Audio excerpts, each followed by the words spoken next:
என்னை ஆட்கொண்டவரும் நான் சேவிக்கிறவருமான ஆண்டவராகிய இயேசு கிறிஸ்துவின் நாமத்தினாலே அன்பின் வாழ்த்துக்கள்.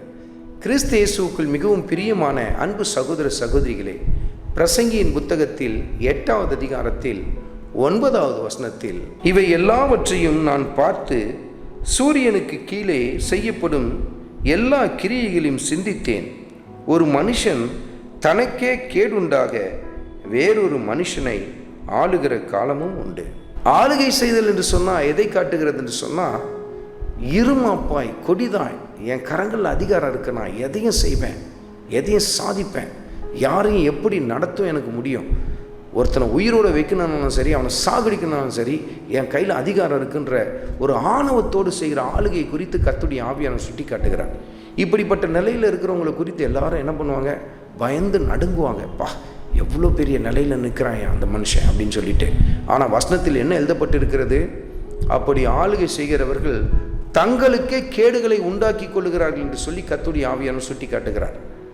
ஆளுகை செய்கிற வேணாம் நினைக்கலாம், எல்லாரும் என் சத்தத்துக்கு அடங்கி தான் ஆகணும், நான் ஒரு ஆர்டர் போட்டால் எல்லாரும் அதுக்கு உடனே கட்டுப்பட்டு தான் ஆகணும் அப்படின்னு சொல்லி அவங்க தங்களுடைய அதிகாரத்தை பயன்படுத்துவாங்க.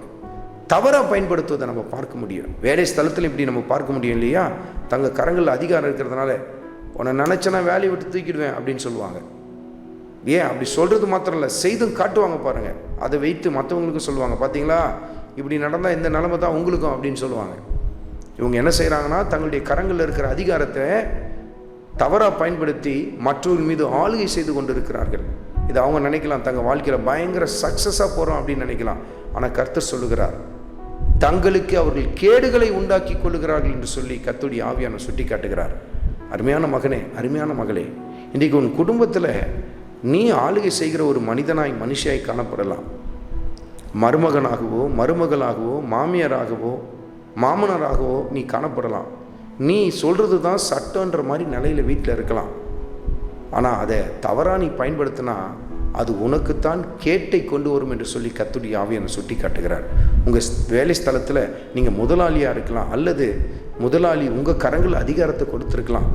அதனால் உங்கள் அதிகாரத்தை தவறாக பயன்படுத்தினீங்கன்னா அது உங்கள் வாழ்க்கையில் உயர்வை கொண்டு வராது, அது உங்களுக்கு கேட்டை தான் கொண்டு வரும் என்று சொல்லி கர்த்தருடைய ஆவியானவர் சுட்டி காட்டுகிறார்.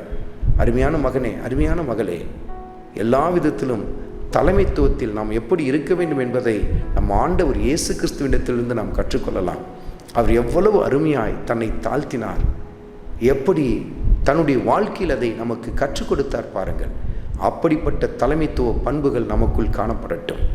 அது ஆண்டவர் இயேசு கிறிஸ்துவுக்குள் மகிமையை கொண்டு வர ஆரம்பிக்கும். ஆண்டவராகிய இயேசு கிறிஸ்துவின் கிருபை உங்கள் அனைவரோடும் கூட இருப்பதாக. ஆமென்.